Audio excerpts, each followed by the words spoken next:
Leader of the Victorian Labour Party, Mr. Duffman, thank you so much for joining us this evening. Sorry. Mr. Zimmer, thank you so much for coming on the program. Daniel Andrews. Andrew, I'm so sorry, thank you so much for... Daniel, it's Daniel. I'm so sorry, you'll have to forgive me. Oh, look, it's alright. Really? You're not offended? No, to be honest, I'm just glad to have the opportunity to speak in public. Oh. I'm a little bit nervous though, this is the largest audience that I've had in a while. If you don't mind me saying so, you look different somehow. Different? Well, to be honest, when I picture you in my mind, you look more sort of, vague. Just, you know, to be honest, I picture you as sort of a pinkish blur. I just had a haircut.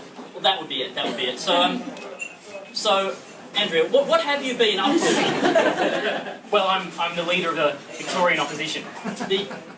Oh yes, of course. No, I read that on your Wikipedia page. It's quite interesting. Your Wikipedia page goes into quite a bit of detail about your early life and then how you entered into politics. And then the last line is, in 2010 he became the leader of the Victorian Opposition Party. And then that's where it ends. It's like you dropped off the grid. Well, no, I did try to update that page with some of the things that I've been doing, but Wikipedia flagged them as not sufficiently relevant. And then I tried to make more edits, and then now Wikipedia's blocked me from editing my own page. That's a bit rough. It's not fair. I do lots of things, they just don't get reported. Well, that's true enough. I mean, even DanielAndrews.com.au hasn't had a single news update since November 2012. Yeah, you see how difficult it is to get noticed? It is your own webpage. I forgot my login. I see. So what have you been doing? Well, I'm glad you asked. Just this week, I confronted the new Premier, Dr. Napthine, in Parliament House, and I demanded he answer whether or not he will be reversing the shocking TAFE cuts that were enacted by his predecessor. And what did he say? He said no. I've actually spoken to Dr. Napthine about this meeting, and he's got no idea who you are. He actually thought you were trying to borrow money. What, he thought I was some stranger just waltzing in asking to borrow $300 million? Well, you can understand why he said no.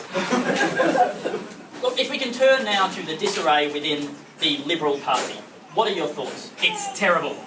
You are disappointed? Yes. I just want them to sort themselves out. Surely this is a golden opportunity for the Labour Party. No, by the contrary, with all the infighting and the resignations, it's even harder to get in the news. If they could just get their act together and start governing effectively, then maybe we could get some airtime. That's true enough. The latest news article that I can find that references you in any way whatsoever is from 2 months ago when your wife crashed a taxpayer-funded car into a cyclist. Yes, that's correct. But you just came out with no comment. Yes, and I've been kicking myself about that. I know it was a perfect opportunity to make a comment about traffic or bicycle safety, but I just choked. It certainly delivered a boost to your profile. It was quite a buzz, let me tell you. But, to be honest, I found the fame a bit much to handle, you know. There was a period where people would recognise me and speak to me. In the street? No, in Parliament House. But it was still a thrill, you know, being noticed. Sure. So, in light of that, have you considered having your wife crash a taxpayer-funded car into anything else to draw attention to any other major issues? Yes, actually. Really? Currently we're looking toward the budget speech in May.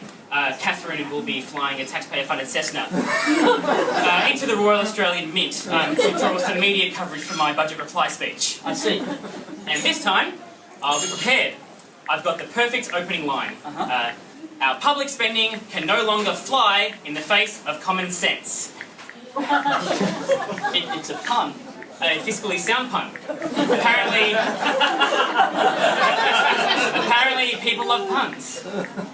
I guess it's worth a shot. And that's not all. Yes. Later in the year, Catherine will be jumping her taxpayer-funded BMX off the Western Ring Road to draw attention to long commuting times. And I think then she'll be flying a taxpayer-funded Zeppelin shaped like a football into the MCG to draw attention to drugs in sport. How does Catherine feel about this? Well, Andy, you know what they say. Behind every great man is a great woman. And what makes Catherine so great is her willingness to collide taxpayer-funded vehicles into buildings or people who are tangentially relevant to current political issues. What a woman. I'm very lucky.